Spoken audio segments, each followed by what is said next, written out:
नमस्कार दोस्तों, story book 12 में आप सभी का स्वागत है। एक कहानी समाज को बहुत बड़ी संदेश देने वाली है, इसलिए पूरा जरूर सुनें। ट्रेन के एसी कंपार्टमेंट में मेरे सामने की सीट पर बैठी लड़की ने मुझसे पूछा, हेलो, क्या आपके पास मोबाइल की सिम निकालने वाली पिन है? मैंने हाँ में गर्दन हिलाई और अपने बैग से पिन निकालकर लड़की को दे दी। लड़की ने थैंक्स कहते हुए पिन ले ली और सिम डालकर पिन मुझे वापस कर दी। थोड़ी देर बाद वो फिर से इधर उधर ताकने लगी। मुझसे रहा नहीं गया तो मैंने पूछ लिया, कोई परेशानी है क्या? वो बोली, सिम स्टार्ट नहीं हो रहा है। मैंने कहा, आजकल सिम वेरिफिकेशन के बाद ही एक्टिव होता है। जिस नाम से ये सिम लिया गया है उसका ब्यौरा पूछा जाएगा, बता देना। लड़की बुदबुदाई। उफ। मैंने दिलासा देते हुए कहा, इसमें परेशानी की कोई बात नहीं है। वो अपने एक हाथ से दूसरा हाथ दबाती रही, मानो किसी परेशानी में हो। मैंने फिर उससे विनम्रता से कहा, आपको कहीं कॉल करना हो तो मेरा मोबाइल इस्तेमाल कर लीजिए। लड़की ने कहा, जी फिलहाल नहीं, थैंक्स। मैंने पूछा, आपको कहाँ जाना है? लड़की ने कहा, दिल्ली। और आप कहाँ जाएंगे? मैंने कहा, दिल्ली ही जा रहा हूँ। फिर मैंने लड़की से पूछा, आप दिल्ली में रहते हैं क्या? लड़की बोली, नहीं, ये दूसरी ट्रेन है जिसमें आज मैं हूँ और दिल्ली से तीसरी ट्रेन पकड़नी है। फिर मैं हमेशा के लिए आज़ाद हो जाऊँगी। मुझे फिर जिज्ञासा हुई और पूछा, लेकिन किस तरह की कैद से? लड़की बोली, उसी कैद में थी जिसमें हर लड़की होती है, जहाँ घर वाले जब भी जैसा कहें वैसा करो। इसलिए मैं घर से भाग चुकी हूँ। यह सुन मैं सन्न रह गया, मगर मैंने फिर उससे हंसते हुए पूछा, आप अकेली भाग रही हो क्या? आपके साथ कोई नज़र नहीं आ रहा? वह बोली, अकेली नहीं हूँ, दिल्ली से एक और ट्रेन पकड़ूंगी। फिर अगले स्टेशन पर वो जनाब मुझे मिलेंगे और उसके बाद हम किसी को नहीं मिलेंगे। मैंने कहा, ओह, तो ये प्यार का मामला है? उसने कहा, जी। मैंने उसे बताया कि मैंने भी लव मैरिज की है। ये बात सुनकर वो खुश हुई और बोली, वाह, कैसे, कब? लव मैरिज की बात सुनकर वो मुझसे बात करने में और भी रुचि लेने लगी। मैंने कहा, कब, कैसे, कहाँ? ओ, मैं बाद में बताऊंगा, पहले आप बताओ, आपके घर में कौन कौन है? उसने बड़ी होशियारी से कहा, ओ, मैं आपको क्यों बताऊं? मेरे घर में कोई भी हो सकता है। मतलब मैं आपका नाम भी नहीं पूछ सकता क्या? वह बोली, कुछ भी नाम हो सकता है मेरा। बहुत बातूनी लड़की थी वो। थोड़ी इधर उधर की बातें करने के बाद उसने मुझे टॉफ़ी दी, जैसे छोटे बच्चे देते हैं क्लास में, और बोली, आज मेरा बर्थडे है। मैंने उसके हाथ से टॉफ़ी लेते हुए बधाई दी और पूछा, कितने साल की हुई हो? वो बोली, 18 साल की। मैंने कहा, मतलब भागकर शादी करने की कानूनी उम्र हो गई है आपकी। वो हंसने लगी। कुछ ही देर में काफ़ी फ्रैंक हो चुके थे हम दोनों, जैसे बहुत पहले से जानते हो एक दूसरे को। मैंने उससे कहा, तुम घर से भागकर आई हो, लेकिन तुम्हारे चेहरे पर चिंता के निशान जरा भी नहीं है। इतनी बेफिक्र लड़की मैंने पहली बार देखी है। खुद की तारीफ सुनकर वो बहुत खुश हुई और बोली, मुझे उन जनाब ने पहले ही समझा दिया था, जब घर से निकलो तो बिल्कुल बिंदास रहना और घर वालों के बारे में बिल्कुल भी मत सोचना, सिर्फ मेरे और हम दोनों के बारे में सोचना। और मैं वही कर रही हूँ। मैंने चुटकी लेते हुए कहा, उसने तुम्हें मुझ जैसे अनजान मुसाफिरों से दूर रहने की सलाह नहीं दी क्या? उसने हंसकर जवाब दिया, नहीं, शायद वो भूल गया होगा ये बताना। मैंने उससे कहा, वैसे तुम्हारा बॉयफ्रेंड काफ़ी टैलेंटेड है उसने किस तरह से तुम्हें अकेले घर से रवाना किया, नई सिम और मोबाइल दी, 3 ट्रेन बदलवाई ताकि कोई ट्रैक ना कर सके। Very talented person. लड़की बोली, बहुत टैलेंटेड है वो, उसके जैसा कोई नहीं। लड़की ने पूछा, अच्छा आपने तो लव मैरिज की थी ना, फिर आप भागकर कहाँ गए थे, कैसे रहे और कैसे गुजरा वो वक्त। उसके हर सवाल और हर बात में मुझे महसूस हो रहा था कि ये लड़की लड़कपन के शिखर पर है, बिल्कुल नासमझ और मासूम छोटी बहन सी। मैंने उसे बताया कि हमने भागकर शादी नहीं की थी और ये भी है कि उसके पापा ने मुझे पहली नज़र में ही सख्ती से रिजेक्ट कर दिया था। उस वक्त मेरी पत्नी भावना ने मुझसे कहा कि भाग चलते हैं, लेकिन मैंने उसे मना कर दिया। वो 2-3 दिन तक लगातार जोर देती रही कि भाग चलते हैं और मैं मना करता रहा। मैंने उसे समझाया कि भागने वाले जोड़े में लड़के की इज्जत पर तो कोई खास फर्क नहीं पड़ता, जबकि लड़की के पूरे कुल की इज्जत धुल जाती है।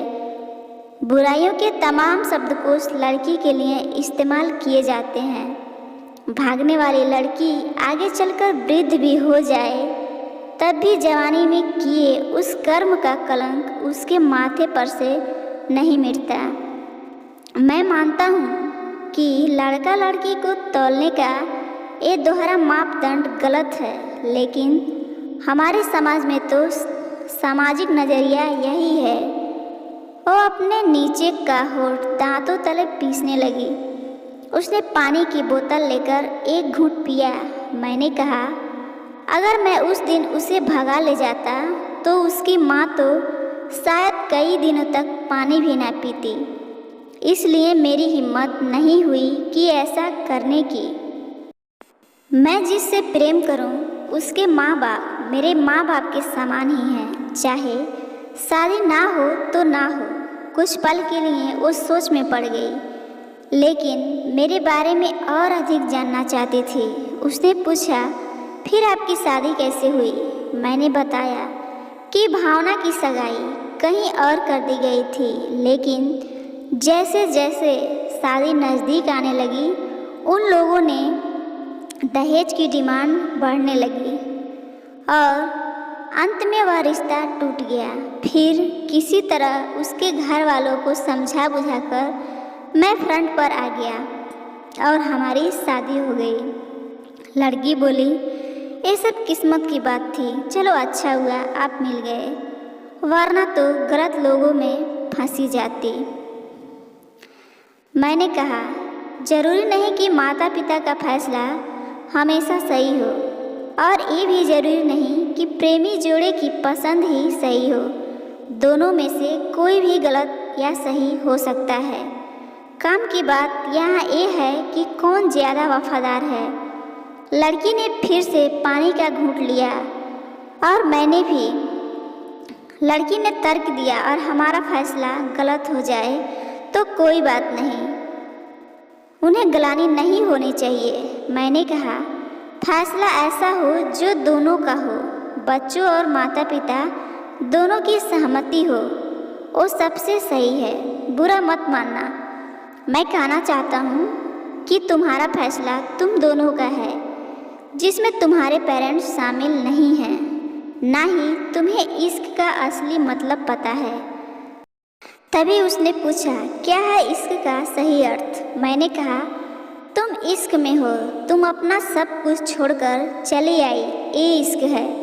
तुमने दिमाग पर जोर नहीं दिया, ये इश्क है। फायदा नुकसान नहीं सोचा, ये इश्क है।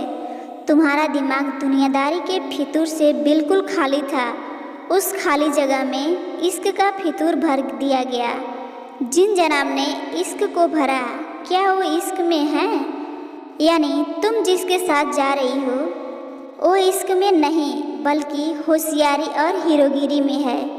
जो इश्क में होता है वो इतनी प्लानिंग नहीं कर पाता है, 3 ट्रेनें नहीं बदलवा पाता है, उसका दिमाग इतना काम ही नहीं कर पाता। कोई कहे मैं आशिक हूँ और वो सातिर भी, ये नामुमकिन है। मजनू इश्क में पागल हो गया था, लोग उसे पत्थर मारते थे। इश्क में उसकी पहचान तक मिट गई। दुनिया उसे मजनू के नाम से जानती है, जबकि उसका असली नाम कैस था, जो इस्तेमाल ही नहीं किया जाता। वो सातिर होता तो कैस से मजनू ना बन पाता। फरहान ने सीरी के लिए पहाड़ों को खोदकर नहर निकाल डाली थी और उसी नहर में उसका लहू बहा था। वो इश्क था। इश्क में कोई फकीर हो गया, कोई जोगी हो गया। किसी माझी ने पहाड़ तोड़कर रास्ता निकाल लिया, किसी ने अतिरिक्त दिमाग नहीं लगाया, किसी ने चालाकी नहीं की। लालच, हवस और हासिल करने का नाम इश्क नहीं है। इश्क समर्पण करने को कहते हैं, जिसमें इंसान सबसे पहले खुद का समर्पण करता है, जैसे तुमने किया। लेकिन तुम्हारा समर्पण हासिल करने के लिए था, यानी तुम्हारे इश्क में लालच की मिलावट हो गई। लड़की अचानक खो सी गई। उसकी खिलखिलाहट एकदम से खामोशी में बदल गया।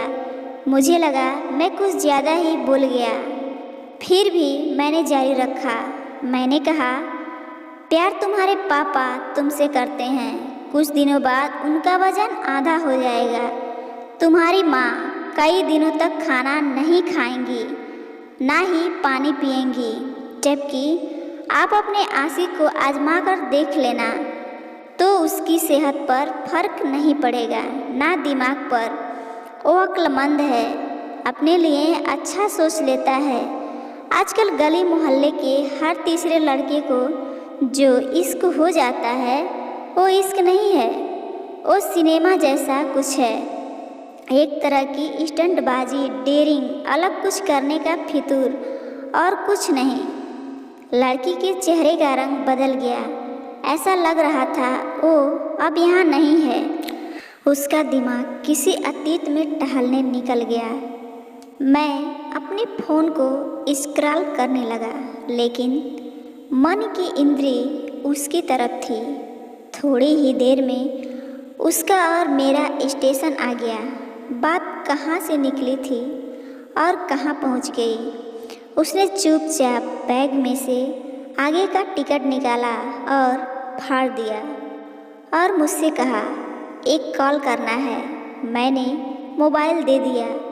उसने नंबर डायल करके कहा, सॉरी पापा, और सिसक सिसक कर रोने लगी। सामने से पिता भी फ़ोन पर बेटी को संभालने की कोशिश करने लगे। उसने कहा, पिताजी आप बिल्कुल चिंता मत कीजिए, मैं घर आ रही हूँ। दोनों तरफ से भावनाओं का सागर उमड़ पड़ा। हम ट्रेन से उतरे। उसने फिर से पिन मांगी। मैंने पिन दिया। उसने मोबाइल से सिम निकालकर तोड़ दी और पिन मुझे वापस कर दिया और वापस अपने घर जाने का निर्णय ली। ये कहानी देश की सभी बेटियों को समर्पित है। माता पिता से ज़्यादा तुम्हें दुनिया में कोई भी प्यार नहीं करता। कहानी सुनकर शेयर अवश्य कीजिएगा। शायद कोई परिवार, कोई बेटी और उनका भविष्य इससे बच जाए। तो दोस्तों, कहानी कैसी लगी ज़रूर बताइएगा और चैनल को तुरंत सब्सक्राइब कर लीजिए ताकि लेटेस्ट वीडियो आपको तुरंत मिले। धन्यवाद।